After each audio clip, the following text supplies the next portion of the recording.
বিশ্বাস করো ভাই, প্রথমে ভেবেছিলাম সুমির বাড়িতে হয়তো কোনো ঠাকুরের মূর্তি আসছে, পুজো হবে বলে, কিন্তু না না, দেখি আমাদের হৃদয়বাবু সুমি ম্যাডামকে বার্থডে সারপ্রাইজ দেবে বলে কাগজের তোড়ায় বেলুন মুড়িয়ে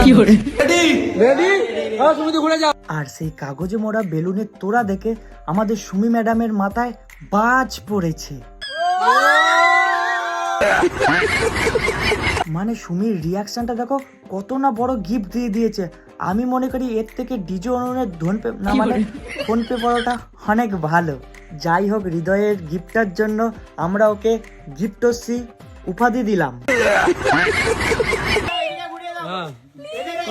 সুমিদের মুখ দেখা যাচ্ছে না, এত মুখটা দেখা যাবেই বা কি করে, ওরা এখন তো গিফটের পেছনে একটু মানে আদর খাচ্ছে। খুশির জন্য কান্নাই করে দিয়েছে একদম।